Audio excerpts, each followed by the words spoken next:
Bem-vindo aqui para mais um vídeo que tem esse apelo que a gente chama de educacional, que a gente faz uma troca de ideias, uma troca de informações sobre a bolsa, troca de experiências, para que a gente possa evoluir dentro dos nossos planos de investimento, dentro das nossas carteiras.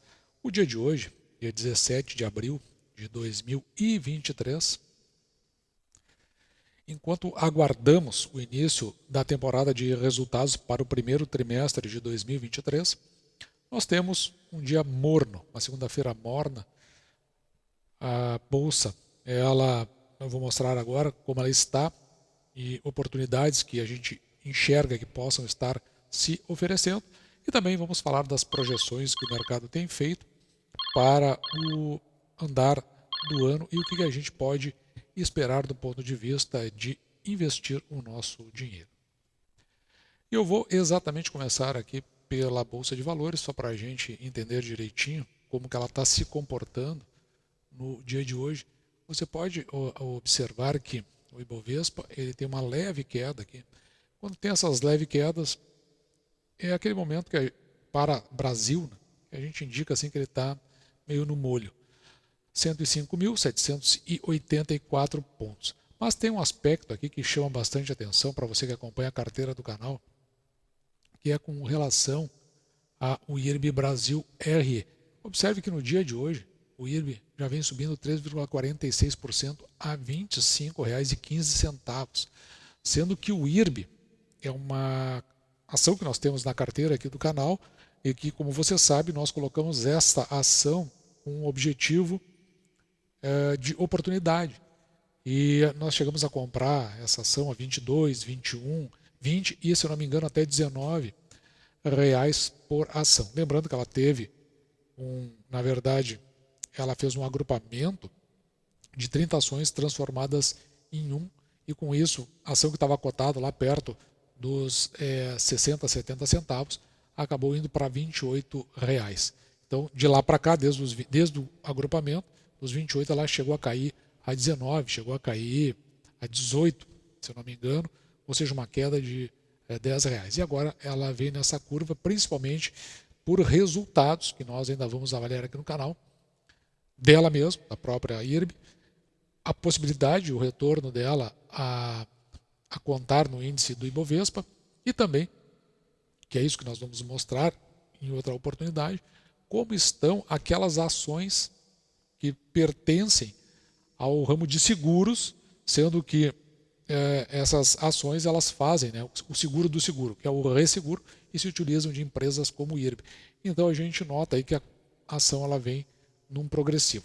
A gente precisa lembrar que antes do agrupamento, quando ela estava lá nos seus 60, 70 centavos, cerca de 6 meses antes ela estava em torno de R$3. E uma ação que já esteve a R$30, mas o nosso foco aqui nem é na valorização da ação. Nós estamos, na verdade, de olho nessa ação no que diz respeito ao pagamento de proventos assim que ela sair do buraco em que ela se meteu por conta de fraude e depois dentro do que está sendo feito o trabalho de recuperação da companhia, esse turnaround pelo qual ela está passando. Ela precisa deixar o passivo que ela existe para trás e retomar o patamar de obter lucros, sendo que ela teve prejuízo aí por aproximadamente 1 ano e meio. Um outro aspecto aqui bastante interessante para a gente levar em consideração quando nós consideramos a carteira aqui do canal, veja que nós estamos muito de olho em Banco do Estado do Rio Grande do Sul, mas infelizmente o banco vem sendo negociado acima dos R$9, agora está a R$10,45, ele que já esteve a R$10,53, nós estamos de olho na hipótese dele de baixar dos R$10. E quando fizermos isso, nós vamos explicar o motivo pelo qual nós estamos de olho nas ações do Banco do Estado do Rio Grande do Sul. A nossa leitura continua a de um mercado pressionado, por isso que tem aqui nesse caso mais vermelhos do que verde, mas é interessante que a gente observe para o gráfico de andamento aqui do Ibovespa. Veja que ele já até deu uma caída um pouco mais. A gente tem essa expectativa que ele retorne para essa linha verde aqui, que é a média dos últimos 30 dias, que a gente chama de retorno à média, que pode acontecer por aqui, ou a ação pode também ir, como aconteceu nesse caso aqui, ela ir costeando a média e acabar estourando lá em cima. Tomara que isso não aconteça, porque nós gostamos mais que surjam oportunidades. E veja que nesses tempos que nós estamos atualmente, não tem nenhuma pataquada do governo e não tem absolutamente nada no mercado que a gente considerou relevante e significativo dentro das notícias que a gente acompanha. Portanto, a gente considera, como no início do vídeo dissemos, um momento bem morno para o mercado. De vez em quando, também você que já acompanha o canal sabe que nós trazemos aqui o relatório de mercado, o boletim, aquele que é chamado de boletim Focus, que é emitido pelo Banco Central. Então, o que nós vamos olhar hoje é exatamente como está essa projeção. Ela é feita, na realidade, na sexta-feira e o boletim ele acaba sendo publicado na segunda-feira. O que acontece aqui é que veja que a inflação ela foi revisada para cima. Antes a gente vinha trabalhando aqui no canal com 5,9 de inflação, ela está subindo. Aqui é interessante que muita gente diz o seguinte, eles sempre erram, né? Mas na verdade eu acho que a questão não é acertar ou errar aqui. A questão é mostrar uma tendência, porque se isso aí acontece semanalmente, a gente observa como é que o mercado está em termos de expectativa. Isso nos ajuda a tomar a decisão. Se o que eles estão dizendo aqui vai acontecer ou não vai, na minha modesta opinião, é irrelevante. O importante é que, semana a semana, eles acabem convergindo para o ponto em comum, que é a questão da inflação.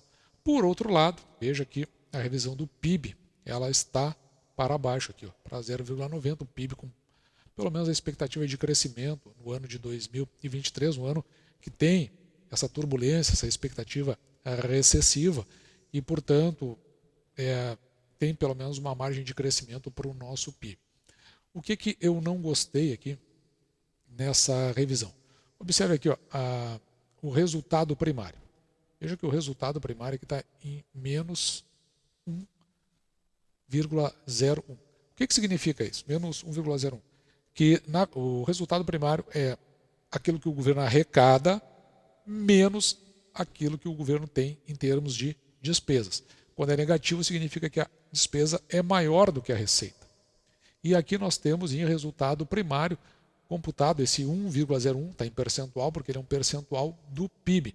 Então, é um indicativo de que nós temos, nesse momento, um governo que gasta mais do que vai arrecadar. Ou seja, nem a ideia do arcabouço fiscal fez com que houvesse uma revisão para uma posição mais ajustada.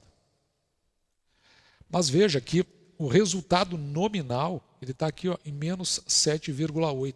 É porque no resultado nominal o que acontece é que é embutido no cálculo parcela da dívida. Que dívida é essa? Essa dívida líquida que você vê aqui em cima, que tem uma estimativa até de crescimento, porque ela é dependente lá no final das contas. Veja aqui, da taxa de juros, que no final do ano está com uma projeção de 12,5, pelo menos nesse aspecto, o Banco Central sinaliza que ele vai, em algum momento, fazer uma redução, ao que tudo indica, a partir de junho. Se isso acontecer, por isso que nós, lá no início do vídeo, estávamos falando em projeção, a ideia de que, e o governo não fazendo pataquadas, que a Bolsa comece lentamente numa linha de progressão, ou seja, aqui, deixa eu mostrar aqui para você. Lembra que eu falei que a tendência é de retorno à média? Em vez de fazer um movimento nesse sentido, para ir para a média, o movimento pode ser parecido com este, como eu havia desenhado, e ele vai seguindo a linha da média, indo nesse sentido, ou seja, uma possibilidade de que a Bolsa de Valores ela vá numa direção do crescimento. Se isso aí acontece, é bom ou ruim? Bom, não, na verdade não é muito relevante, do ponto de vista de ser bom ou ruim. O que acontece é que isso pode gerar uma possibilidade de que a gente tenha que olhar as nossas ações com outros preços, principalmente a partir dos resultados do primeiro trimestre de 2022, mas sempre com alguma dúvida. Então, nós somos assinantes aqui da Bloomberg Linha. Veja, crédito e efeito americanas, o que esperar do balanço de bancos no primeiro trimestre. Neste caso, basicamente por conta deste parágrafo aqui, você pode verificar que relatório divulgado na sexta-feira, o UBS-BB, destacou que a crise das lojas americanas, mais a desaceleração da economia, houve uma mudança na dinâmica de crédito corporativo no país. Então isso aqui é tudo para dizer o seguinte, uma tendência de que talvez o lucro dos bancos não seja no patamar que nós estamos acostumados no ano passado. Não sei, a gente tem que esperar para ver. Veja que na própria matéria aqui já é citado, por exemplo, que essa temporada de balanço para os bancos vai começar aqui com o Santander Brasil, que nós vamos analisar aqui no canal. Aqui na Forbes, nós podemos verificar que ela acabou fazendo a lista dos melhores bancos do mundo e também os melhores bancos do Brasil.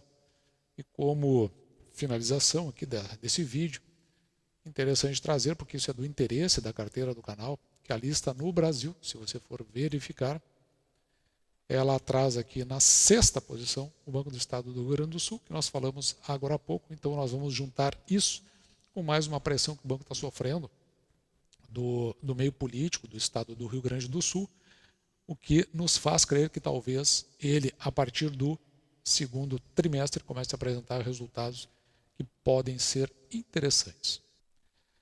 E assim, esse foi o nosso vídeo de hoje, uma leitura geral de mercado e algumas empresas que fazem parte da nossa carteira, para que a gente possa, aos pouquinhos, gradativamente, indo a ajustar, no sentido de ajustar as nossas decisões sobre aquelas empresas que já fazem parte da carteira, outras que poderão vir a fazer, e como nós faremos a aquisição de maiores participações. Dito isso, vou ficando por aqui, me despedindo de você e deixando, como sempre, o meu grande abraço.